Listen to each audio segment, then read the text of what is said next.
Ini adalah tanggal 24 Maret 1993, sehari sebelum Hari Raya Idul Fitri, atau yang biasa disebut Malam Takbiran. Di hari raya yang seharusnya menjadi momen keluarga berkumpul, saling bermaafan, dan berbagi kebahagiaan, benih-benih tragedi justru mulai bersemi. Tokoh utamanya adalah Siti Aminah, seorang wanita berusia 38 tahun yang telah dengan sabar menanggung pahitnya hidup bersama mertuanya selama 16 tahun. Baginya, Lebaran kali itu adalah hari esok yang tak akan pernah datang. Pihak keluarga mengatakan bahwa ia pergi meninggalkan rumah atas kemauannya sendiri. Namun, kebenaran yang terungkap 7 tahun kemudian jauh melampaui imajinasi. Ia tidak pergi dan melarikan diri jauh dari rumah. Sebaliknya, selama 7 tahun yang panjang itu, ia terkubur di bawah tanah yang dingin di lereng bukit yang tak terhitung berapa kali dilewati oleh keluarganya. Sebuah dunia yang terputus, di mana bahkan satu panggilan telepon pun tak bisa ia lakukan. Sebuah desa terpencil di pedalaman yang jarang dikunjungi orang luar. Di dalam ruang tertutup itu, sebuah perburuan kejam dilakukan atas nama keluarga. Sebuah rantai kebohongan yang rumit dan menjerat antara seorang ibu, anak perempuannya, dan juga sang suami. Mengapa mereka harus menghapus jejak menantunya dengan begitu mengenaskan? Dan mengapa, dari semua tempat, mereka harus menyembunyikannya di tempat di mana anak cucu datang untuk menundukkan kepala dengan paling khusyuk? Sebuah kisah yang lebih baik tidak pernah diketahui. Sejarah kebrutalan sebuah keluarga yang menusuk hingga ke tulang akan terungkap. Kisah hari itu dimulai. Ini adalah tanggal 24 Maret 1993, Malam Takbiran. Angin musim kemarau di Desa Sukamaju, Kecamatan Cawas, Kabupaten Klaten, terasa kering dan menusuk kulit. Di dapur rumah Joko Susilo, sang istri, Siti Aminah, sedang seorang diri menyiapkan hidangan lebaran.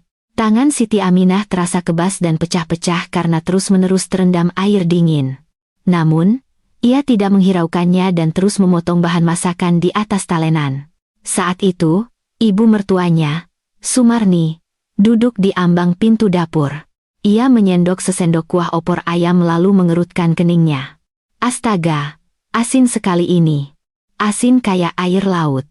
Siapa yang masak opor seperti ini? Sumarni, yang berusia 70 tahun, belakangan ini sering lupa akan banyak hal. Tetapi untuk urusan-urusan penting, ingatannya tetap tajam melebihi siapapun.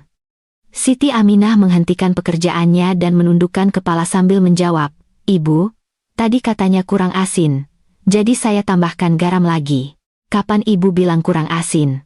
Kalaupun iya, ya tambahkan sedikit saja. Kenapa garamnya dituang semua begini?" Sumarni membanting sendoknya ke meja dengan suara keras. Bahu Siti Aminah bergetar kaget. Ia menggigit bibirnya kuat-kuat dan tidak mengatakan apa-apa lagi. Selama 16 tahun menikah, ini sudah menjadi pemandangan sehari-hari baginya. Ketika waktu menunjukkan pukul 4 sore, terdengar keributan di luar gerbang. Seseorang memanggil nama Joko Susilo dengan suara lantang. "Joko, woi, Joko Susilo." Itu adalah suara Bambang, teman sekampungnya. "Agus baru pulang dari Jakarta, bawa minuman impor. Cepat ke warung kopi Mawar sekarang." Begitu mendengar suara temannya, pintu kamar depan langsung terbuka dengan kasar. Joko Susilo, 38 tahun, seolah sudah menunggu, langsung keluar sambil mengenakan jaket tebalnya. Siti Aminah yang baru keluar dari dapur, menghalangi jalan suaminya dan bertanya, "Mau kemana?" Di tangan Siti Aminah masih tergenggam pisau dapur yang berkilauan yang baru saja ia gunakan. Joko Susilo, sambil mengambil dan memakai sepatunya dari rak, menjawab dengan acuh tak acuh, "Teman-teman lama mengajak kumpul, masa aku tidak datang? Aku pergi sebentar saja. Besok itu Lebaran. Mau pergi kemana meninggalkan aku dan ibu sendirian?" Suara Siti Aminah meninggi 1 oktav, menjadi lebih tajam. Buku-buku jari Siti Aminah yang memegang pisau memutih karena tegang. Joko Susilo membentak dengan nada jengkel, "Sudah kubilang sebelum salat Id besok pagi aku pasti pulang. Laki-laki kan juga butuh bersosialisasi. Istri macam apa kamu ini?" Joko Susilo tidak memberinya kesempatan untuk menjawab dan langsung menerobos keluar gerbang. Di halaman rumah, hanya angin dingin yang berputar-putar. Siti Aminah menatap tajam punggung suaminya yang menjauh untuk waktu yang lama. Dari sela-sela bibirnya, sebuah kutukan dingin meluncur. Sialan, semoga mati saja kau di jalan. Siti Aminah menghela napas panjang dan kembali masuk ke dapur. Saat merendam tangannya ke dalam air dingin, ujung jarinya terasa ngilu tertusuk-tusuk. Seolah-olah 16 tahun penderitaannya diperlakukan seperti pembantu, diabaikan oleh suami, dan dicaci maki oleh ibu mertua larut di dalam air dingin itu. Waktu sudah menunjukkan lewat pukul 10 malam. Bus terakhir berhenti di mulut desa. Endang Lestari, adik perempuan Joko Susilo, turun dari bus. Endang yang berusia 34 tahun, celingukan mengamati sekitar. Seolah tak ingin terlihat oleh penduduk desa, ia menundukkan kepalanya dalam-dalam dan berjalan cepat melintasi jalan setapak pematang sawah yang gelap. Setibanya di rumah, Endang tidak masuk melalui pintu depan, melainkan menyelinap lewat pintu samping dekat gudang. Pintu kayu tua itu berderit, dan dari dalam terdengar suara seseorang. Siapa itu? Sumarni berjalan dengan hati-hati ke arah gudang. Setelah mengenali wajah putrinya di dalam kegelapan, mata Sumarni terbelalak. Endang. SST. Ibu, jangan berisik. Endang meletakkan jari telunjuknya di bibir, berbisik. Sumarni melirik sekilas ke arah kamar depan, lalu segera menarik tangan putrinya. Sini, masuk. Kakak iparmu sudah tidur, jangan sampai ketahuan. Keduanya bersembunyi di sudut dalam gudang. Sumarni meraba-raba di belakang sebuah guci tanah liat yang diletakkan di sudut. Setelah menggali sedikit tanah, sebuah amplop kertas kumal muncul. Lihat ini. Sumarni menyerahkan amplop itu dengan tangan gemetar. Endang membuka amplop dan mengeluarkan dokumen di dalamnya. Di bawah cahaya rembulan yang redup, Endang menyipitkan mata dan mulai membaca tulisan itu. Itu adalah surat perjanjian jual beli tanah. Surat perjanjian untuk menjual 1 hektar tanah sawah atas nama Sumarni. Di bawahnya, terlampir pula surat kuasa. Stempel Sumarni tercetak jelas, tetapi tulisan tangannya jelas bukan milik Sumarni. Suara Endang bergetar karena amarah. Apa ini? Ibu, apa ini perbuatan Mbak Siti? Iya. Dia mencuri stempel ibu dan membuatnya diam-diam. Dia pikir ibu sudah pikun, jadi dia meremehkan ibu. Sumarni menggertakkan giginya, meluapkan amarahnya.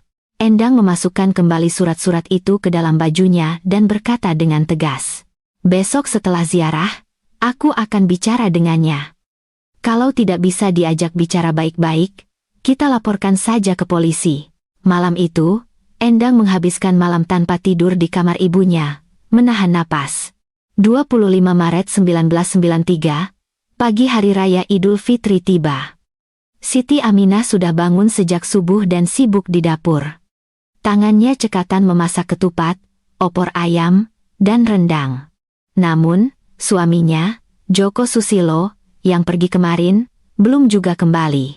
Sekitar pukul 7 pagi, Siti Aminah selesai membersihkan piring-piring dan membawanya ke ruang tengah. Saat itu, pintu kamar depan perlahan terbuka, dan muncul wajah yang tidak terduga. Siti Aminah membeku di tempat. Piring-piring di tangannya bergemeletup. Endang? Kapan kamu datang? Suara Siti Aminah bergetar samar. Endang berdiri bersandar di kusen pintu, menatap kakak iparnya dengan tatapan dingin. Tadi malam. Jawaban singkat Endang membuat wajah Siti Aminah pucat pasi. 25 Maret 1993, pagi hari raya Idul Fitri tiba.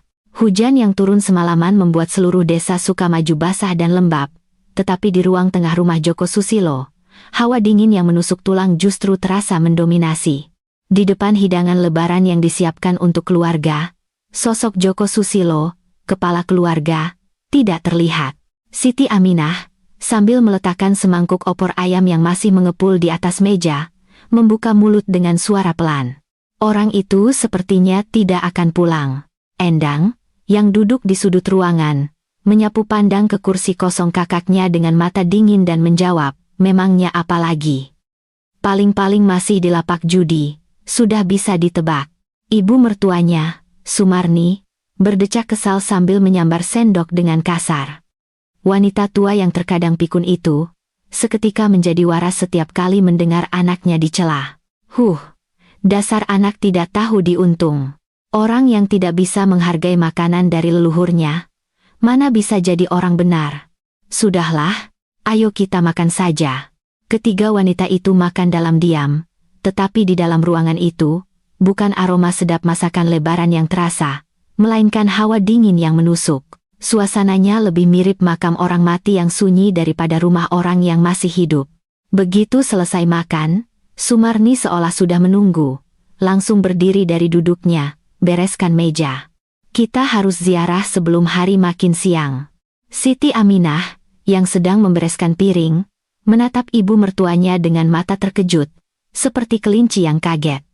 Di luar, gerimis masih turun rintik-rintik. Ibu, di luar masih gerimis begini. Apa kita harus pergi hari ini? Jalannya pasti becek dan licin. Pergi besok saja kan bisa. Harus pergi hari ini. Sudah kewajiban mengunjungi makam leluhur di hari lebaran.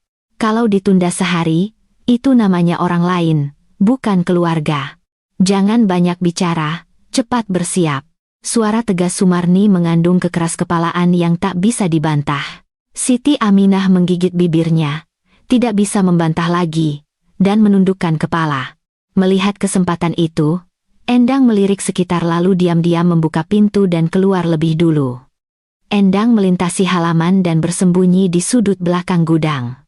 Matanya yang gelisah bergerak liar, waspada jika ada yang melihat. Di antara tumpukan jerami di sudut gudang, sebuah sekop yang sudah lama tidak terpakai dan berkarat kemerahan menarik perhatiannya.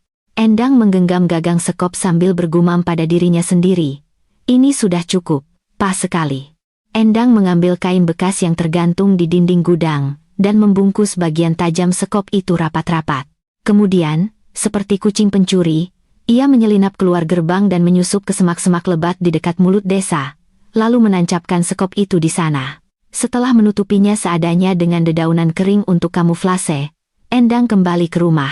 Sumarni sudah menunggunya di depan gerbang dengan tatapan tajam. Dari mana saja kamu? Lambat sekali seperti ulat. Endang berpura-pura tidak terjadi apa-apa, merangkul lengan ibunya sambil tersenyum ceria. Di dalam pengap. Jadi cari angin sebentar. Ibu sudah pakai baju hangat kan? Angin di bukit dingin loh. Orang tua kedinginan juga mau buat apa? Ayo cepat berangkat. Siti Aminah menyusul di belakang dengan susah payah, membawa keranjang berat berisi makanan dan bunga untuk ziarah. Sudah siap semua, ayo kita pergi. Ketiga wanita itu mulai mendaki jalan setapak menuju bukit yang becek dan licin. Hanya suara langkah kaki mereka yang memecah kesunyian. Tiba-tiba, dari arah berlawanan, seorang warga desa bernama Bulastri melihat mereka dan melambaikan tangan dengan heboh. Loh, ini siapa? Endang, kan? Wah, setelah tinggal di Jakarta jadi makin cantik saja ya. Endang menundukkan kepala dan menyapa dengan ramah, memulai aktingnya seolah-olah ia adalah anak berbakti tanpa beban pikiran. Selamat pagi, Bu Lastri. Selamat lebaran ya. Ibu kelihatannya sehat sekali. Aduh, sejak di Jakarta jadi pintar bicara ya. Tapi ziarah di jalan selicin ini, rajin sekali kalian. Bu Lastri memandang Sumarni dengan nada iri. Anak dan menantunya berbakti sekali, pagi-pagi sudah ziarah. Ibu ini beruntung sekali. Menantu saya saja sampai sekarang belum bangun. Beruntung apanya? Kami harus cepat pergi sebelum jalanan makin parah. Jangan halangi jalan, minggir. Sumarni menjawab dengan ketus, lalu melewati Bu Lastri dan mempercepat langkahnya. Siti Aminah hanya mengangguk sekilas pada Bu Lastri dan melanjutkan langkahnya yang terasa berat. Begitu Bu Lastri menjauh, senyum di wajah Endang lenyap seketika. Setelah berjalan cukup lama, mereka tiba di pemakaman keluarga, tempat ayah Joko Susilo, mertua Siti Aminah, dimakamkan. Karena berada di lereng bukit, angin bertiup semakin kencang. Siti Aminah menata bunga dan sesaji sambil meniup-niup tangannya yang membeku kedinginan. Sambil menuangkan sedikit air mawar, Siti Aminah bergumam lemah di depan nisan. Bapak, selamat lebaran. Saya datang. Suaranya syarat akan kelelahan dari 16 tahun hidup sebagai menantu. Selama prosesi ziarah, omelan Sumarni tidak pernah berhenti. Letakkan bunganya yang benar. Sudah berapa kali ku bilang, arahkan ke timur. Iya, Bu. Setelah ziarah selesai dan Siti Aminah bergegas membereskan barang-barang untuk turun, Endang menghalangi jalannya. Mata Endang berkilat dingin, seperti ular yang mengincar mangsanya. Mbak, tunggu sebentar. Sebelum turun, kita lihat dulu lokasi makam ibu nanti. Tangan Siti Aminah berhenti di udara. Perasaan tidak enak menyergapnya, dan bola matanya bergerak gelisah. Makam? Untuk apa ke sana? Jalannya tidak akan terlihat karena becek. Nanti saja kalau sudah kering, Endang. Sumarni memotong ucapan menantunya. Sambil menghentakkan tongkatnya ke tanah, ia membentak. Ayo kita lihat, itu rumahku nanti. Sebelum mati, aku harus melihatnya dengan mata kepalaku sendiri. Siapa tahu ada genangan air di sana. Siti Aminah terdesak oleh ibu mertua dan adik iparnya, membuatnya mundur selangkah. Tetapi tidak ada tempat untuk lari. Akhirnya, ketiga wanita itu meninggalkan jalan setapak yang biasa dan masuk ke dalam hutan yang sepi dan angker. Ranting-ranting pohon mencakar pakaian mereka seperti cakar binatang buas. Di awal jalan setapak hutan, Endang yang berjalan di depan berhenti di sebuah semak-semak. Lalu, ia mengeluarkan sekop yang dibungkus kain yang tadi ia sembunyikan. Bau karat besi yang tajam menyebar di udara dingin. Siti Aminah berteriak ketakutan, Endang, untuk apa kamu bawa sekop itu? Cuma mau merapikan lokasi makam sedikit. Mencabuti rumput liar dan meratakan tanahnya. Kenapa? Kamu takut? Endang tersenyum sinis sambil mendorong Siti Aminah ke depan sebuah lubang galian yang sudah disiapkan untuk makam ibunya kelak. Lubang yang sudah digali itu tampak seperti mulut monster yang menganga, memperlihatkan tanahnya yang hitam. Endang mengeluarkan amplop kuning dari dalam bajunya. Lalu, ia melemparkannya begitu saja ke kaki Siti Aminah. Amplop itu terbuka, dan surat-surat putih berhamburan di atas tanah basah. Surat perjanjian jual beli tanah, surat kuasa, fotokopi KTP. Siti Aminah membeku, bahkan tidak bisa bernapas. Kamu tahu ini apa, kan? Suara Endang, lebih dingin dari udara hutan itu sendiri, menghantam gendang telinga Siti Aminah. Wajah Siti Aminah pucat pasi. Kenapa ini bisa ada di sini? Padahal sudah kusembunyikan di dasar lemari. Lemari? Jangan bercanda. Kamu pikir aku tidak akan menemukannya di bawah guci tanah liat itu? Endang menggenggam erat gagang sekop sambil melangkah maju. Pencuri yang mencuri stempel ibu dan mencoba menjual tanah diam-diam. Ternyata kakak iparku sendiri yang kupercaya? Bagaimana bisa kau melakukan ini? Sumarni di sampingnya mengayun-ayunkan tongkatnya sambil berteriak marah. Kau kira aku sudah pikun, jadi kau anggap aku ini mayat hidup, dasar perempuan jahat. Dulu aku yang memungutmu. Siti Aminah gemetar sambil melangkah mundur. Tetapi di belakangnya hanya ada lubang yang seperti jurang. Endang berteriak, seolah menancapkan paku terakhir. Jawab, aku tanya ini apa? Kamu berencana menjual 1 hektar tanah sawah kami dan kabur, kan? Siti Aminah menundukkan kepala dan gemetar hebat. Siti Aminah, yang dikira ketakutan, perlahan mengangkat kepalanya. Di matanya, bukan air mata yang terlihat, melainkan amarah yang menyala-nyala. Seperti binatang yang terpojok di tepi jurang dan melakukan perlawanan terakhir, Siti Aminah menjerit sekeras-kerasnya hingga menggema di seluruh bukit. Iya, aku yang melakukannya. Aku yang melakukannya. Memangnya kenapa? Sumarni menepuk dadanya, tak percaya. Apa? Apa katamu barusan? Perempuan ini sudah gila? Yang gila itu kalian. 16 tahun. Selama 16 tahun aku diperlakukan seperti pembantu. Aku hanya ingin mengambil sedikit imbalan. Apa itu salah? Suara Siti Aminah menggema di seluruh hutan. Semua kekesalan yang selama ini ia pendam meledak seperti bendungan yang jebol. Suami kerjanya hanya keluyuran dan punya istri simpanan. Ibu mertua di meja makan melempar sendok dan tidak menganggapku manusia. Kalau nanti aku tua dan diusir tanpa punya apa-apa, siapa yang akan bertanggung jawab? Kalian? Jangan mimpi.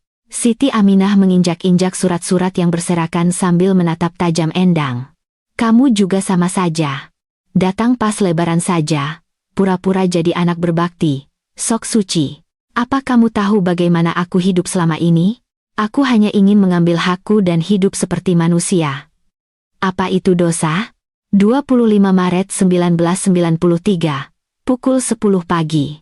Di depan galian makam di tengah hutan yang sepi, angin bertiup setajam pisau. Ranting-ranting pinus yang merangga saling bergesekan, menciptakan suara yang aneh, dan ketiga wanita itu berdiri terpaku di depan lubang. Siti Aminah menatap nanar surat-surat yang berserakan di kakinya, surat perjanjian jual beli yang ia sembunyikan di bawah guci. Iya, aku yang mencurinya. Aku yang melakukannya. Siti Aminah mengangkat kepalanya dan berteriak dengan suara penuh amarah. Sosok menantu yang selama ini hidup menahan diri di hadapan keluarga suaminya telah sirna, dan matanya memerah karena amarah. Siti Aminah menunjuk Sumarni sambil meluapkan kekesalannya. Apa yang sudah kalian berikan padaku? Selama 16 tahun kalian memperlakukanku seperti pembantu, seperti anjing. Wajah keriput Sumarni mengeras karena marah dan ia mengangkat tongkatnya. Tetapi Siti Aminah dengan berani menatap lurus ke mata ibu mertuanya. Laporkan saja ke polisi, lakukan sesukamu. Kalau aku ditangkap, aku akan bongkar semuanya. Soal anakmu yang menghabiskan uang untuk judi, dan soal ibu yang sering memukuliku. Gagang sekop di tangan Endang mulai bergetar hebat. Buku-buku jarinya yang memegang sekop memutih karena tidak teraliri darah, dan pembuluh darah di pelipisnya berdenyut seolah akan pecah. Endang, yang telah kehilangan akal sehatnya, meraung seperti binatang buas. Perempuan gila. Beraninya kau bicara seperti itu. Endang secepat kilat mengangkat sekop di tangannya ke udara dan mengayunkannya dengan sekuat tenaga. Benda besi tajam itu membelah udara dengan suara mengerikan. Dan sisi datar dari mata sekop itu menghantam sisi kepala Siti Aminah dengan telak. Suara pukulan tumpul menggema di hutan yang sunyi, dan tubuh Siti Aminah terhuyung seperti orang-orangan sawah. Ia bahkan tidak sempat menjerit, kehilangan keseimbangan dan jatuh tak berdaya ke tepi lubang. Melihat darah merah menyembur ke atas tanah basah, Sumarni menjerit. Aduh, celaka. Endang terengah-engah dan melangkah mundur. Tangannya gemetar tak terkendali hingga nyaris menjatuhkan sekopnya. Dunia di sekelilingnya terasa berputar dan memutih.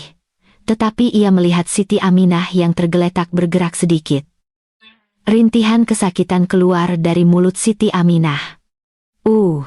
Tolong. Menyadari bahwa Siti Aminah masih bernapas, pupil mata Endang bergetar hebat. Ketakutan bahwa jika ia membiarkannya hidup, polisi akan datang, aib kakaknya akan terbongkar, dan segalanya akan berakhir, menyergapnya. Endang, seolah kesurupan, kembali mendekati Siti Aminah dan mengangkat sekop tinggi-tinggi di atas kepalanya. Maafkan aku, Mbak. Aku tidak punya pilihan lain. Endang memejamkan matanya erat-erat dan tanpa ragu menghujamkan sekop itu. Sekali lagi, suara hantaman tumpul menggema di hutan. Dan jari-jari Siti Aminah yang mencengkeram tanah membeku seketika. Melihat darah merah kehitaman menyebar seperti peta di atas kebaya nilonnya yang berwarna-warni, Sumarni terduduk lemas di tanah.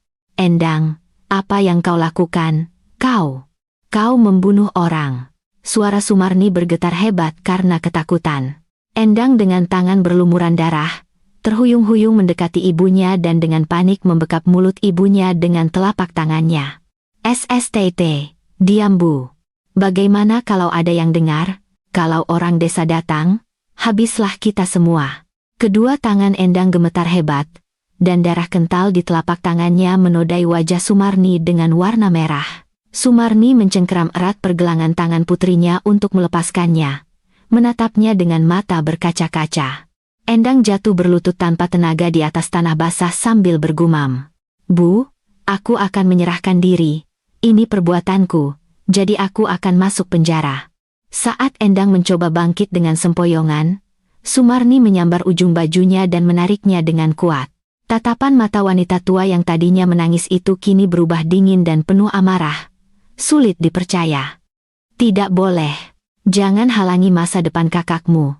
Dan kalau kau juga masuk penjara, keluarga ini benar-benar akan hancur. Endang meraung sambil menunjuk mayat Siti Aminah yang berlumuran darah. Lalu bagaimana? Ada orang mati di sini.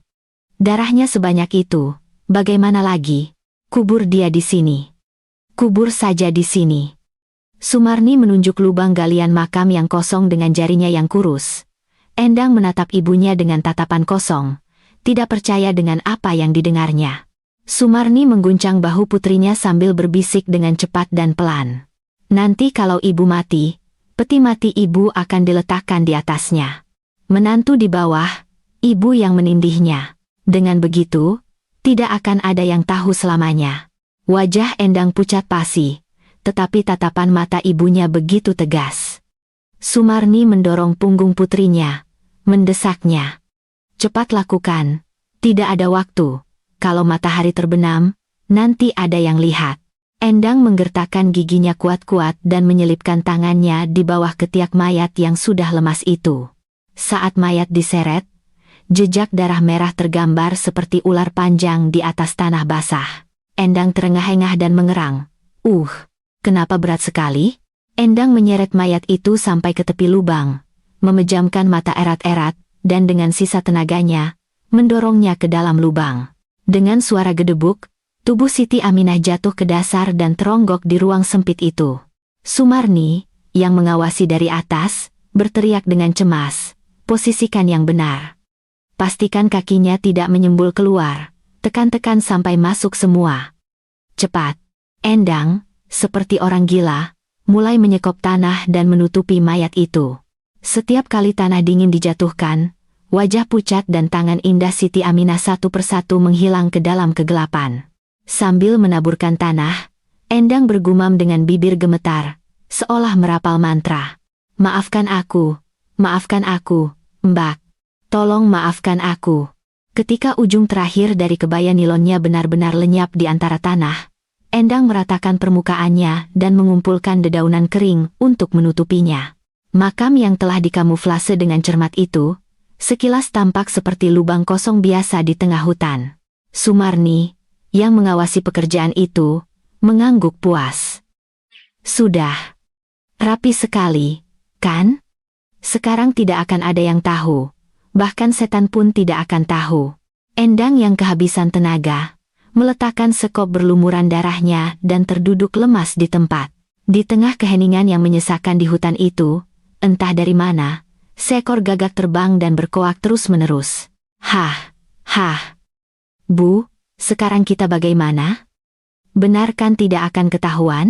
Setelah duduk termenung cukup lama, matahari mulai condong ke ufuk barat. Sumarni, dengan bantuan tongkatnya, bangkit dengan susah payah dan memerintah dengan suara dingin. Bangun, matahari sudah mau terbenam. Kita harus pulang dan menyiapkan makan malam seolah-olah tidak terjadi apa-apa. 25 Maret 1993, pukul 1 siang. Setelah turun dari bukit, Endang menyembunyikan pakaian luarnya yang ternoda darah dan tanah, lalu bergegas menuju sumur di pinggir desa. Matanya bergerak liar, cemas jika ada yang melihat, dan tangannya gemetar saat melemparkan timba ke dalam sumur. Endang merendam tangannya yang membeku ke dalam air dingin yang ditariknya, dan dengan panik menggosok noda darah kehitaman yang terselip di bawah kukunya. "Kumohon, hilanglah. Kumohon." Setelah membersihkan tangannya, Endang membasahi dan menggosok kasar noda lumpur dan darah di lengan bajunya, tetapi noda kemerahan yang telah meresap jauh ke dalam serat kain itu tidak kunjung hilang, hanya memudar dan menyebar sedikit. Tiba-tiba, dari belakangnya terdengar suara gemerisik daun kering diinjak dan suara berat yang membuat jantung Endang berdebar kencang. "Siapa di sana, Endang?" "Ya?" Endang terlonjak kaget dan menoleh ke belakang. Pak Karto, kepala desa, berdiri di sana dengan ekspresi bingung sambil melipat tangan di belakang punggung. Pak Karto merasa aneh melihat Endang yang baru datang dari Jakarta, bermain air di sumur di tengah cuaca seperti ini, dan ia mengamati dengan saksama ujung bajunya yang basah. "Oh, sudah pulang dari Jakarta?" "Ya, tapi kenapa main air di cuaca dingin begini? Bajumu juga kenapa begitu?" Endang merasakan keringat dingin mengalir di punggungnya, buru-buru menyembunyikan lengan bajunya yang basah ke belakang, dan memaksakan senyum canggung. "Ah, Pak Kades, selamat siang. Tadi saya jatuh di jalan yang licin. Baju saya jadi kotor sekali." "Oh, begitu. Jalan setapak ke bukit memang licin sekali ya. Kamu tidak apa-apa kan?" Pak Karto merasa noda di lengan baju Endang tidak terlihat seperti lumpur biasa dan mengerutkan kening. Tetapi ia tidak bisa terus menanyai anak gadis orang dan hanya berdecak. Endang menghindari tatapan Pak Karto, menundukkan kepala, dan dengan suara gemetar, ia bergegas meninggalkan sumur. "Iya, tidak apa-apa. Terima kasih atas perhatiannya, Pak. Kalau begitu saya permisi dulu." Sekitar pukul 3 sore, Joko Susilo pulang dengan langkah terhuyung-huyung, mabuk berat. Setelah kalah telak di meja judi semalam dan menenggak minuman keras karena kesal, matanya sayu. Begitu masuk ke halaman, ia berteriak-teriak, "Ibu, aku pulang. Mana makanan? Aku lapar sekali." Sumarni, yang sedang duduk melamun di teras menatap pegunungan di kejauhan, terkejut mendengar suara anaknya dan bangkit. Joko melongo ke arah dapur, dan karena tidak melihat sosok istrinya, Siti Aminah, ia mengerutkan kening dan menggerutu. "Siti mana?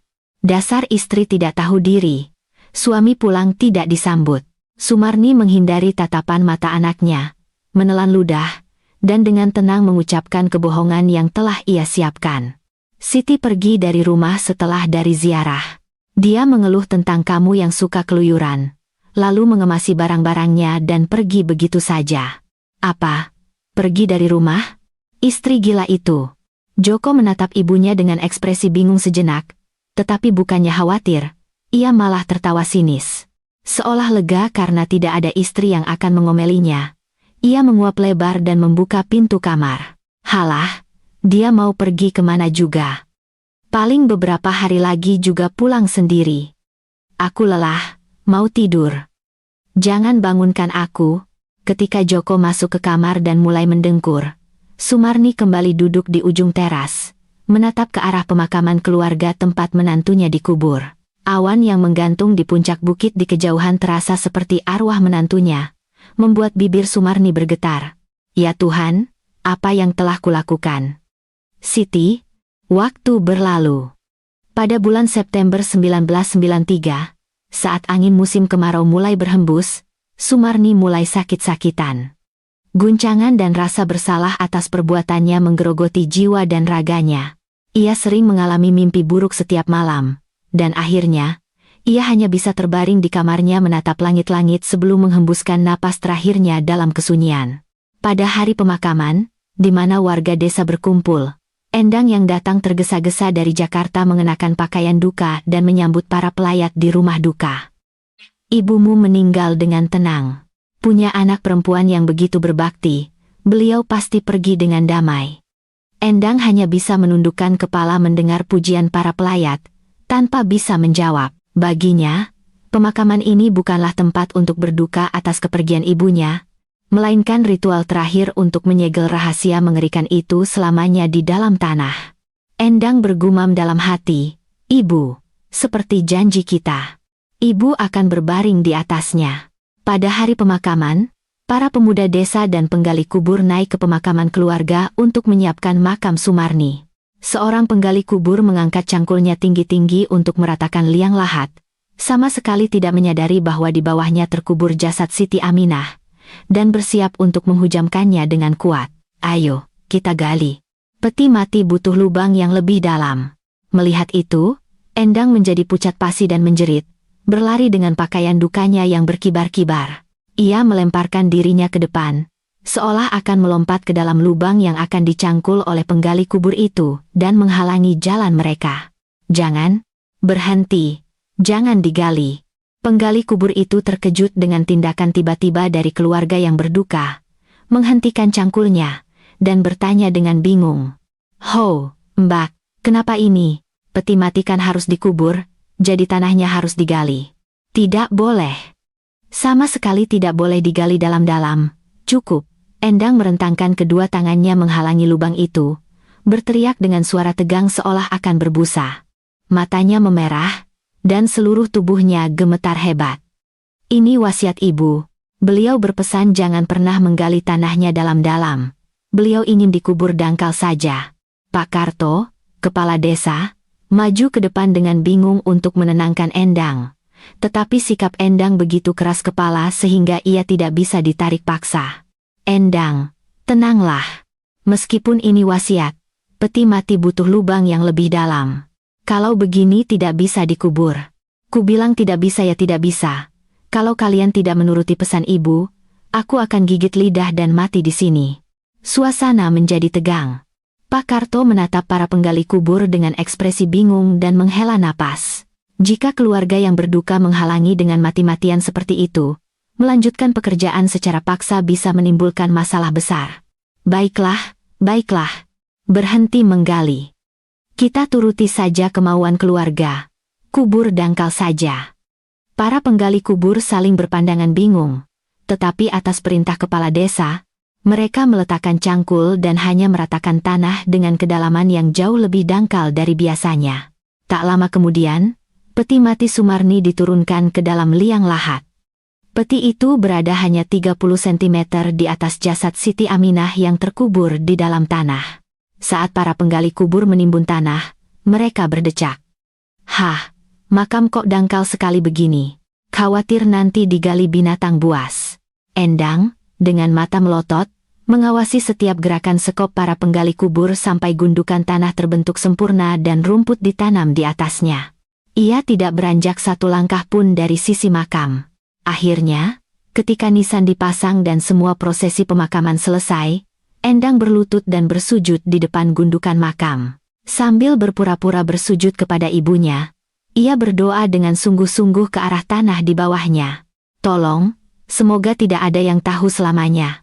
Ibu, tekan dia kuat-kuat. Tolong. April tahun 2000. Udara musim semi yang hangat menyelimuti wilayah Klaten, tetapi di pemakaman keluarga Joko Susilo, keheningan yang dingin masih menyelimuti. Sesuai dengan rencana pembangunan pemerintah, proyek pelebaran jalan besar-besaran dimulai, dan pemerintah daerah mengeluarkan surat edaran yang memerintahkan semua makam yang masuk dalam area proyek untuk dipindahkan. Namun, pemilik makam, Joko Susilo, telah menikah lagi dan pindah ke kota lain, dan kontaknya sudah tidak bisa dihubungi. Endang, yang menjadi wali saat pemakaman, nomor teleponnya di Jakarta juga sudah lama tidak aktif, dan keberadaannya tidak diketahui. Akhirnya, Pak Karto, kepala desa, terpaksa maju sebagai wakil keluarga untuk mengawasi proses pemindahan makam. Dasar anak-anak zaman sekarang.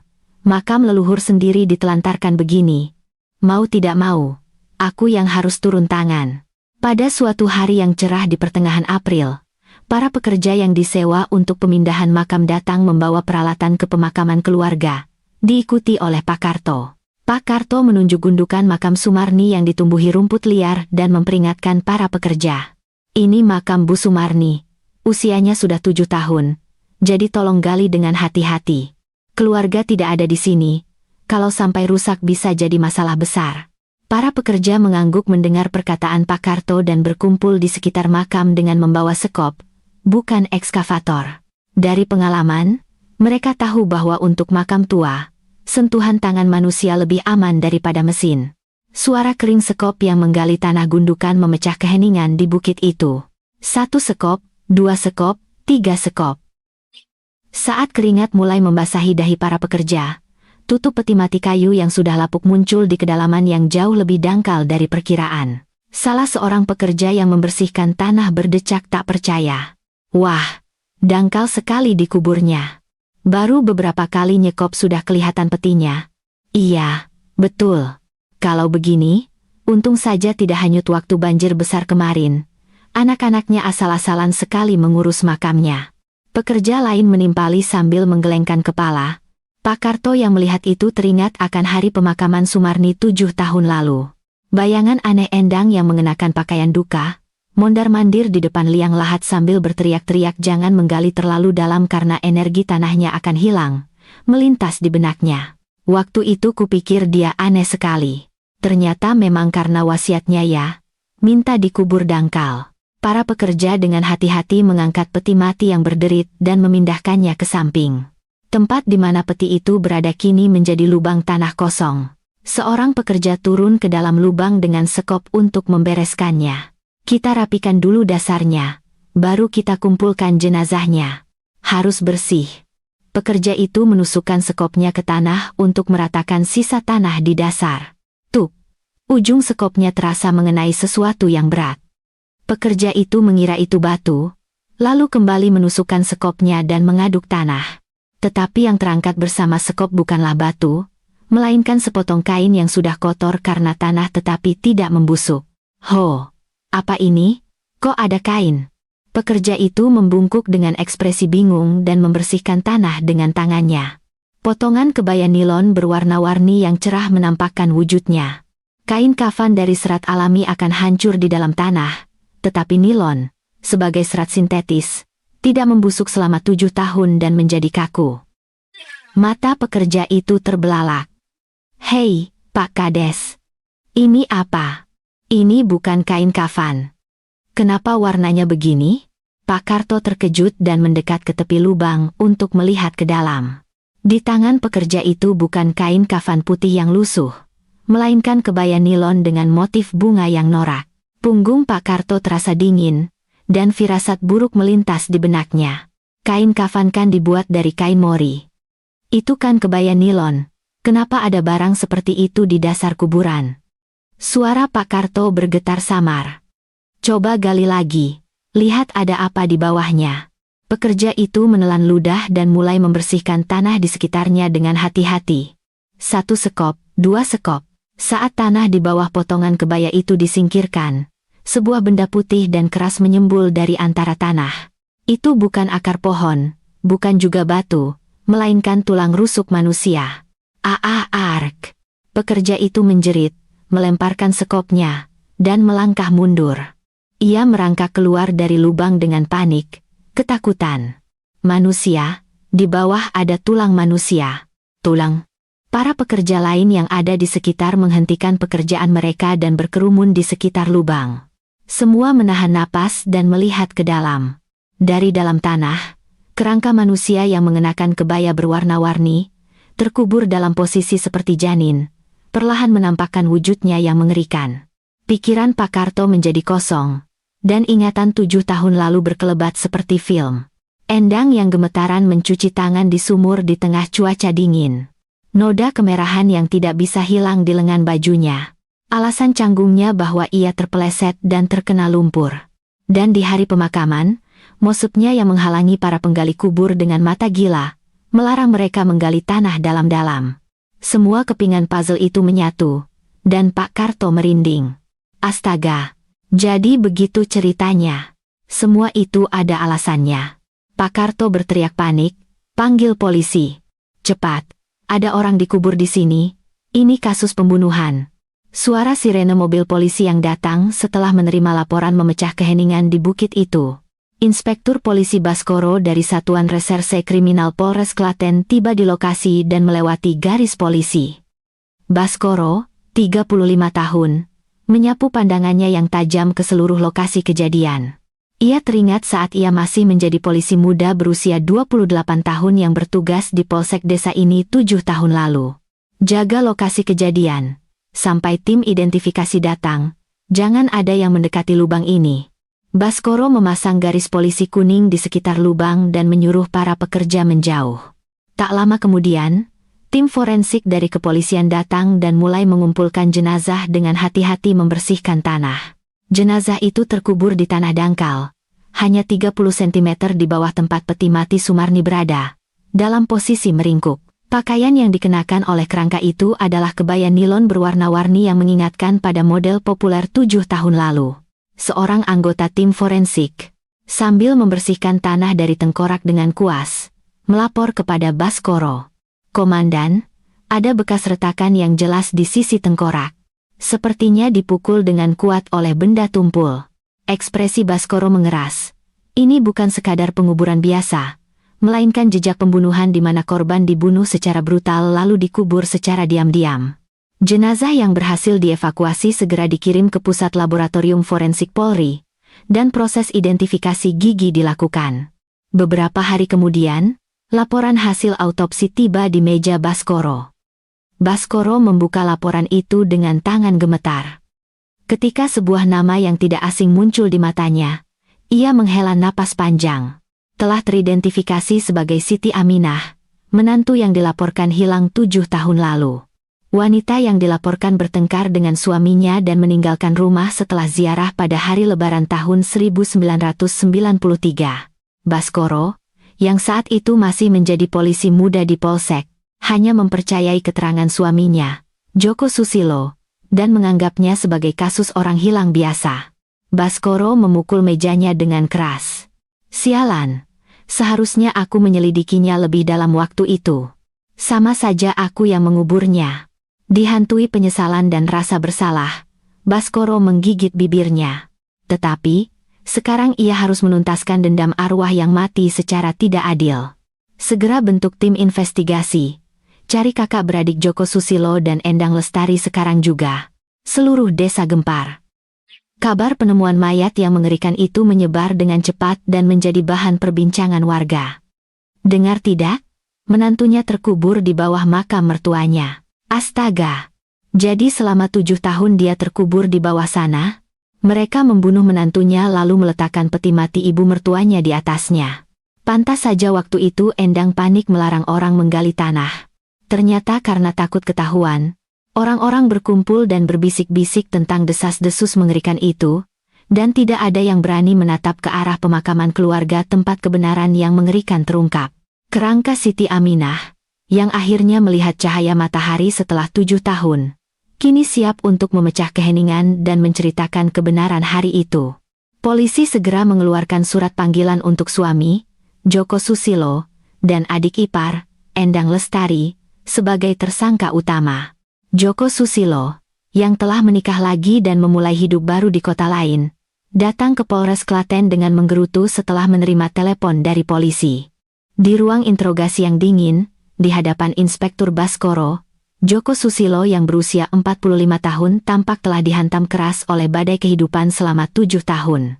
Rambutnya menipis dan wajahnya dipenuhi kerutan dalam. Pak Joko Susilo, saya akan langsung ke intinya. Pada tanggal 25 Maret 1993, hari di mana istri Anda menghilang, di mana dan apa yang sedang Anda lakukan? Joko Susilo, mendengar pertanyaan tajam Baskoro, menggaruk-garuk bagian belakang kepalanya dengan canggung dan mencoba mengalihkan pembicaraan. Aduh, Pak Polisi, itu kan sudah 7 tahun yang lalu. Mana saya ingat semua. Lauk makan malam kemarin saja saya tidak ingat. Hari itu adalah hari Lebaran. Istri Anda menghilang pada hari raya. Tidak masuk akal jika Anda tidak ingat. Ketika Baskoro membentak sambil menggebrak meja, barulah Joko pura-pura mengingat sambil memainkan cangkir kopinya. Ah, benar. Hari itu saya ada janji dengan teman-teman, jadi saya keluar. Ya, saya bertemu teman-teman. Di mana dan siapa yang Anda temui? Dan sampai jam berapa Anda bersama mereka? Di warung kopi Mawar di kota. Di sana bersama teman saya Bambang dan Agus. Semalaman. Joko menggantungkan kalimatnya sambil melirik sekitar. Baskoro tidak melewatkan kesempatan itu dan terus mendesak. Semalaman melakukan apa? Anda tidak mungkin hanya minum kopi di warung kopi, kan? Itu. Aduh, kan Lebaran. Jadi kami iseng-iseng main sedikit, main kartu, main judi kartu. Baskoro dengan teliti mencatat keterangan Joko di buku catatannya dan mendapatkan data diri Bambang dan Agus yang bisa memverifikasi alibinya. Polisi segera memanggil keduanya sebagai saksi dan melakukan pemeriksaan intensif di ruang interogasi terpisah. Baskoro, sambil melipat tangan, bertanya kepada Bambang yang duduk di seberangnya. Pak Bambang, apakah benar Anda terus bersama Pak Joko Susilo dari sore hari Lebaran tahun 1993 sampai keesokan paginya? Bambang, yang tampak terintimidasi oleh suasana kantor polisi, mengkerutkan bahunya tetapi mengangguk seolah ingatannya sangat jelas. Tentu saja, Pak. Sangat jelas. Hari itu kami berkumpul di ruang belakang warung kopi Mawar dan bermain kartu semalaman.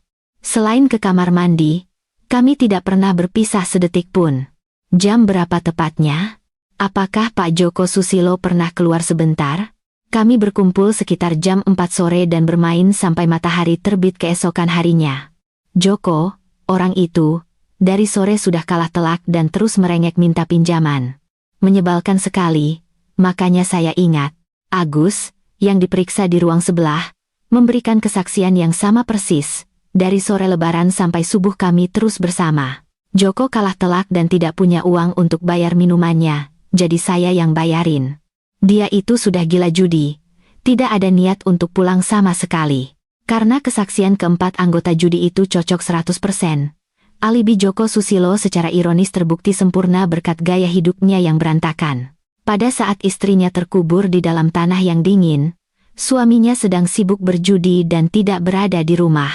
Baskoro dengan ekspresi hampa menutup berkasnya, bersandar di kursinya, dan menghela napas panjang. Situasi ironis di mana kebiasaan berjudi seorang kepala keluarga yang tidak bertanggung jawab justru membebaskannya dari daftar tersangka utama terasa sangat pahit, bukan Joko. Kalau begitu, yang tersisa, orang yang ada di rumah hari itu hanyalah ibu mertua, Sumarni, dan adik ipar, Endang Lestari. Tetapi Sumarni sudah meninggal 7 tahun lalu, jadi sekarang jaring investigasi hanya menyempit ke satu orang, Endang Lestari. Polisi segera melacak keberadaan Endang. Tetapi alamatnya di Jakarta sudah ditempati orang lain dan nomor teleponnya sudah tidak aktif. Setelah penyelidikan yang gigih, para detektif menemukan Endang yang hidup bersembunyi di sebuah apartemen tua di pinggiran Jakarta. Endang Lestari, 41 tahun, yang dibawa ke Polres Klaten, sudah tidak memiliki penampilan anggun seperti 7 tahun lalu. Ia tampak kuyu, seolah digerogoti oleh rasa bersalah. Di antara rambutnya yang kusam, uban mulai terlihat, dan bayangan gelap di bawah matanya menunjukkan malam-malam tanpa tidur. Duduk di kursi interogasi, Endang meletakkan kedua tangannya dengan rapi di atas lutut, tetapi ujung jari-jarinya yang saling bertautan bergetar samar. Baskoro meletakkan sebuah amplop tebal di atas meja dan memulai interogasi. Ibu Endang Lestari, pada tanggal 25 Maret 1993, hari Lebaran. Anda berada di mana? Endang menelan ludah, memakukan pandangannya ke sudut meja, dan secara mekanis menggumamkan jawaban yang telah ia siapkan. Di Jakarta. Saya sendirian di kosan saya di Jakarta. Hari Raya Lebaran, Anda tidak pulang kampung. Ibu Anda ada di sini, tapi Anda tidak pulang? Tahun itu pekerjaan di kantor sedang banyak, jadi tidak ada waktu untuk pulang. Baskoro mengangguk dan mengeluarkan selembar kertas, menunjukkannya di depan mata Endang.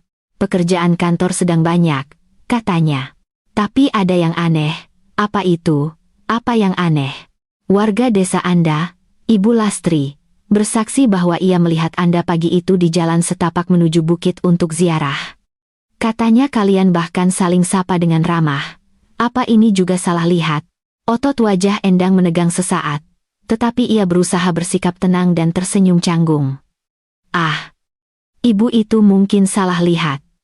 Kan sudah 7 tahun yang lalu, ingatannya mungkin tidak akurat lagi. Mungkin dia melihat orang yang mirip saya. Baiklah, kita anggap saja bisa jadi begitu. Baskoro tersenyum penuh arti dan mengambil amplop coklat tua yang tergeletak di meja. Dari dalamnya, surat perjanjian jual beli tanah dan surat kuasa yang dicuri Endang 7 tahun lalu berhamburan keluar. Pupil mata Endang bergetar hebat. Ini adalah surat-surat yang ditemukan kakak Anda di dasar lemari pakaian ibu Anda. Di tengah kepanikan membunuh dan mengubur orang, Anda masih sempat mengambil dokumen tanah ini dan menyembunyikannya kembali di lemari. Hasil pemeriksaan forensik baru saja tiba, dan sangat menarik. Itu kenapa? Baskoro mencondongkan tubuhnya ke depan, menatap mata Endang, dan dengan suara rendah namun tegas, ia menancapkan paku terakhir. Di surat ini, ditemukan sidik jari almarhumah Siti Aminah. Dan di atasnya, ada sidik jari lain yang tumpang tindih. Sidik jari Anda. Jari-jari Endang tersentak seolah tersetrum.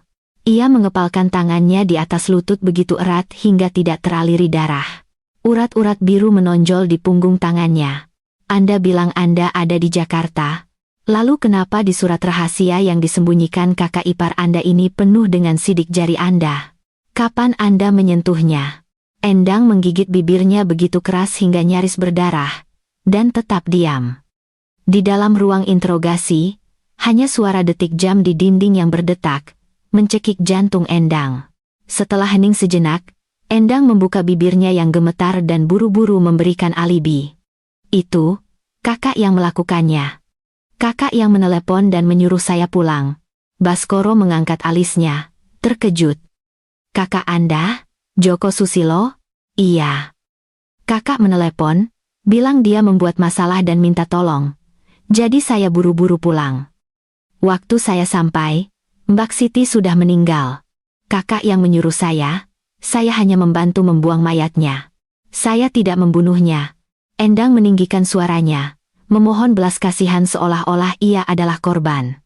Baskoro perlahan menutup berkasnya dan menatapnya dengan mata dingin. Lalu, ia bersandar di kursinya, melipat tangan, dan tersenyum sinis. Ibu Endang, Anda pandai sekali mengarang cerita, tapi setidaknya ceritanya harus masuk akal. Baskoro mengangkat satu jari dan memulai serangan fakta yang akan menghancurkan kebohongannya. Pertama, kakak Anda pada saat itu sedang sibuk bermain kartu di warung kopi mawar di kota. Saksinya ada 4 orang, dan alibinya sangat kuat. Wajah Endang pucat pasi. Dan yang paling penting, satu hal lagi. Baskoro mencondongkan tubuhnya ke depan, mendekat hingga ke hidungnya. Anda bilang Anda ditelepon oleh kakak Anda. Itu mustahil. Mata Endang membelalak ketakutan. Kami sudah memeriksa catatan dari perusahaan telekomunikasi.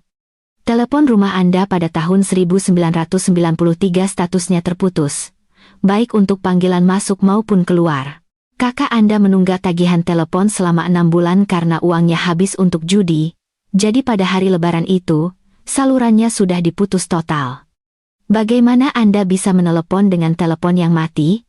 Baskoro menggebrak meja dengan telapak tangannya, membuat bahu Endang tersentak.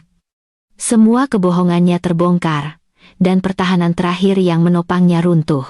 Endang menundukkan kepalanya dalam-dalam, dan tangis yang selama ini ia tahan meledak. Bahunya berguncang hebat. Sekarang katakan yang sebenarnya. Anda sudah cukup menderita menyembunyikannya selama 7 tahun, kan? Sekarang turunkan beban berat itu. Atas bujukan tenang Baskoro, dari mulut Endang keluar isakan seperti rintihan binatang. Ia menutupi wajahnya dengan kedua tangan dan mulai menangis terseduh-seduh. Setelah menangis cukup lama, Endang mengangkat matanya yang memerah menatap Baskoro, dan mulai menumpahkan rahasia yang telah membusuk di dalam hatinya selama 7 tahun. Janji kejamnya dengan ibunya, kebenaran yang terkubur di dalam makam yang dingin, tragedi hari itu, di mana ia harus menindih menantu di bawah peti mati ibu mertuanya, terungkap sepenuhnya.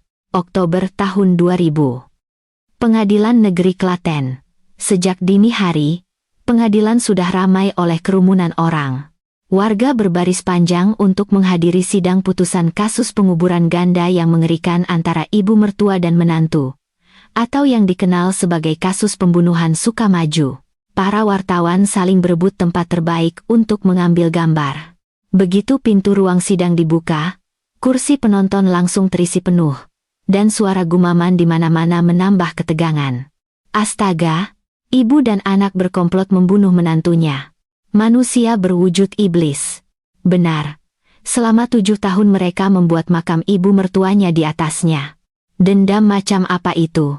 Di kursi terdakwa, Endang, dengan pakaian tahanan yang lusuh, menundukkan kepalanya dalam-dalam dan hanya menatap lantai. Penampilannya yang anggun dengan pakaian mewah saat datang dari Jakarta 7 tahun lalu telah sirna. Ia tampak kurus kering, hanya menyisakan tulang, digerogoti oleh rasa bersalah dan ketakutan. Hadirin dimohon berdiri. Dengan seruan panitera, hakim masuk dengan ekspresi serius, dan suasana di dalam ruangan seketika menjadi hening. Hakim memperbaiki kacamatanya, melihat-lihat berkas, lalu memberi isyarat kepada jaksa penuntut umum. Jaksa, silakan mulai tuntutannya. Jaksa, dengan ekspresi tegas, bangkit dari kursinya, membawa setumpuk berkas, dan berjalan ke tengah ruang sidang. Suaranya menggema di seluruh sudut ruangan. Yang mulia majelis hakim, terdakwa Endang Lestari, pada tanggal 25 Maret 1993, hari Lebaran, dengan kejam memukul kakak iparnya, Siti Aminah, dengan benda tumpul hingga tewas. Jaksa berhenti sejenak, memandang ke arah penonton dan dewan juri. Yang lebih mengerikan lagi adalah fakta bahwa terdakwa bersekongkol dengan ibu kandungnya untuk mengubur jenazah korban di lubang makam cadangan. Dan 8 bulan kemudian, ketika ibunya meninggal, ia bahkan menyalahgunakan pemakaman itu sebagai sarana untuk menutupi kejahatannya. Dari berbagai sudut ruang sidang, terdengar desahan dan umpatan, "Astaga, lebih buruk dari binatang." Jaksa menunjuk terdakwa Endang Lestari dan meninggikan suaranya. Ia melakukan perbuatan mengerikan dengan menutupi dan menindih jenazah menantunya dengan peti mati ibunya. Ia mencoba menutupi kejahatan orang hidup dengan menggunakan orang mati. Ini bukan sekadar kejahatan, ini adalah perbuatan durhaka yang mengkhianati ikatan keluarga. Kami memohon agar terdakwa dihukum seberat-beratnya. Setelah jaksa menyelesaikan tuntutannya dan kembali ke tempat duduknya, giliran pengacara yang buru-buru berdiri dan memohon, "Yang mulia, mohon pertimbangkan keadaan sulit yang dialami terdakwa." Pengacara merangkul bahu Endang dan melanjutkan pembelaannya. Korban, Siti Aminah, mencuri stempel ibu mertuanya dan mencoba menjual tanah secara diam-diam. Terdakwa melakukan kejahatan ini secara tidak sengaja dalam usahanya untuk melindungi harta keluarga. Korban terlebih dahulu melontarkan hinaan yang tak termaafkan kepada ibu mertuanya, dan terdakwa yang marah secara spontan mengayunkan benda yang ada di tangannya. Perkataan pengacara membuat penonton berbisik-bisik, "Tidak sengaja? Membunuh orang dan bilang tidak sengaja?" Pengacara tidak peduli dan melanjutkan. Terdakwa selama 7 tahun terakhir setiap malam dihantui mimpi buruk dan menjalani waktu yang seperti di neraka. Karena rasa bersalah, ia bahkan tidak bisa menjalani kehidupan normal. Ia sudah cukup membayar kesalahannya di dalam penjara batinnya. Kami memohon keringanan hukuman. Hakim mendengarkan pembelaan pengacara dalam diam, lalu menatap kursi saksi dan membuka mulut. "Saksi Joko Susilo, silahkan maju." Joko berjalan terhuyung-huyung ke kursi saksi. Dalam beberapa hari, ia tampak menua 10 tahun. Wajahnya pucat seperti kapur, dan di bawah matanya ada lingkaran hitam yang pekat. "Saksi, di mana Anda pada hari kejadian?" Di warung kopi mawar di kota," jawab Joko dengan suara lirih. "Saya keluar untuk bertemu teman-teman, tapi malah terjebak judi dan tidak pulang semalaman. Ketika Anda pulang, apakah istri Anda tidak ada? Apakah Anda benar-benar percaya pada perkataan ibu Anda bahwa ia pergi dari rumah?" Joko menundukkan kepalanya dalam-dalam dan tidak bisa berkata-kata untuk waktu yang lama. Bahunya mulai bergetar samar. "Saya percaya. Saya benar-benar mengira istri saya kabur." Suara Joko pecah karena tangis. "Sampai ibu saya meninggal," beliau terus berkata. "Kasihan Siti kedinginan, Siti kedinginan. Saya pikir." Joko menyeka air matanya dengan punggung tangannya dan menangis tersedu-sedu. "Saya tidak pernah menyangka itu karena beliau khawatir pada menantunya yang terkubur tepat di bawahnya. Saya, Tankom, saya yang bajingan." Joko memukul kursi saksi dengan tinjunya dan menangis histeris. "Sekarang saya baru mengerti kenapa ibu selalu mengajak ziarah setiap kali hujan turun. Ternyata beliau ingin mengunjungi menantunya. Anda membunuhnya, menguburnya, dan menangis di atasnya." Ruang sidang dipenuhi oleh suara tangis Joko, dan para penonton pun terdiam. Tiba-tiba, dari salah satu sudut ruang sidang, terdengar jeritan yang memilukan, "Kembalikan anakku, kembalikan anakku, kalian bajingan." Ibu Siti Aminah yang sudah berusia lebih dari 70 tahun menutupi wajahnya dengan kedua tangan dan meraung seperti binatang. "Betapa dinginnya anakku." Tertindih di bawah ibu mertuanya, tidak bisa bernapas selama 7 tahun di dalam tanah yang dingin itu. Keluarga yang duduk di sebelahnya mencoba menenangkannya, tetapi kemarahan ibu tua itu tidak berhenti. Ia menunjuk Joko dengan jari gemetar dan berteriak, "Dan kau sibuk berjudi sampai tidak tahu istrimu sekarat. Apa kau ini manusia?" Joko semakin menundukkan kepalanya dan menangis. Hakim terpaksa menskor sidang sejenak untuk menenangkan keributan. Setelah sidang dilanjutkan, jaksa menghadirkan seorang notaris yang pernah didatangi oleh Siti Aminah sebagai saksi. Saksi, bagaimana keadaan Ibu Siti Aminah saat datang menemui Anda? Dia tampak sangat putus asa, seperti orang yang terpojok di tepi jurang. Jawab notaris itu dengan tenang, mengenang saat itu. Dia ingin menjual tanah meskipun harus mencuri stempel ibu mertuanya. Dia bilang kalau tidak segera pergi dari rumah itu, dia bisa mati. Dia bilang tidak tahan lagi. Di bawah matanya juga ada bekas lebam kebiruan. Kesaksian notaris membuat penonton kembali berbisik-bisik. Selanjutnya, saat pemeriksaan terdakwa dimulai, Endang mengangkat matanya yang merah dan menatap hakim. Terdakwa, silahkan sampaikan pembelaan terakhir Anda. Endang dengan kaki gemetar, bangkit dari kursinya dengan susah payah. Yang mulia, ada yang ingin saya sampaikan. Suara Endang serak dan rapuh, seperti gesekan besi. Pada hari pemakaman ibu saya, ketika para penggali kubur mulai menggali tanah dengan cangkul, Endang memejamkan matanya erat-erat, mengenang kengerian hari itu. Setiap kali cangkul menghantam tanah, rasanya seperti jantung saya yang dihantam. Selama 7 tahun, tidak pernah sehari pun saya bisa tidur nyenyak. Setiap kali saya memejamkan mata, wajah Mbak Siti muncul, dan darah merah yang muncrat di atas tanah basah itu selalu menghantui saya. Endang menangis terseduh-seduh, terhuyung-huyung seolah akan jatuh. Seandainya. Adakku, seandainya saja waktu itu ketahuan. Kalau begitu, saya tidak akan sesengsara ini. Endang tidak bisa melanjutkan kata-katanya dan menangis histeris. Hakim terdiam sejenak, menatap surat putusan, lalu dengan berat membuka mulut. Putusan akan dibacakan. Kasus ini adalah tragedi yang lahir dari runtuhnya kepercayaan keluarga dan keserakahan. Pandangan hakim terpaku pada Endang. Namun, fakta bahwa terdakwa menggunakan pemakaman ibunya sendiri untuk menutupi kejahatannya, mencoba menutupi satu kematian dengan kematian lain, tidak dapat dimaafkan dengan alasan apapun.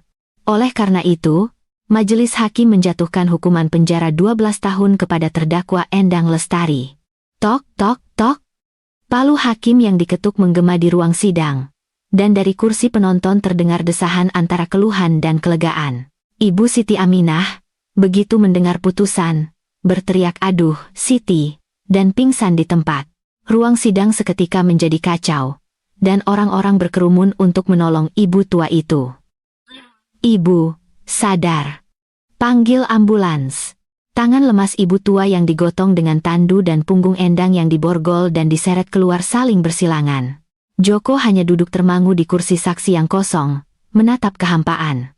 Suara sirene ambulans dari kejauhan, seolah menandai akhir dari tragedi 7 tahun, menyebar dengan pilu di langit Klaten yang cerah. Setelah semua kasus selesai, pemakaman keluarga yang menyimpan kebenaran mengerikan itu sekali lagi dibongkar.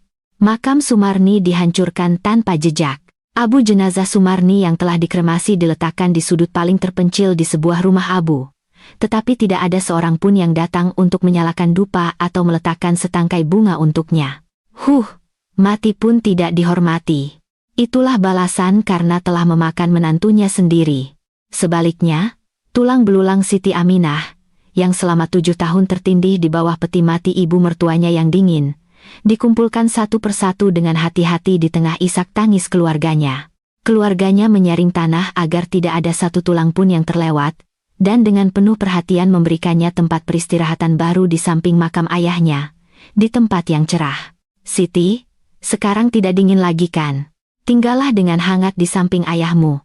Tidak ada lagi yang akan menyakitimu.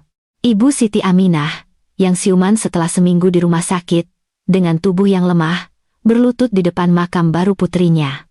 Dengan tangan kasarnya, ia mengelus gundukan makam sambil menangis tanpa henti.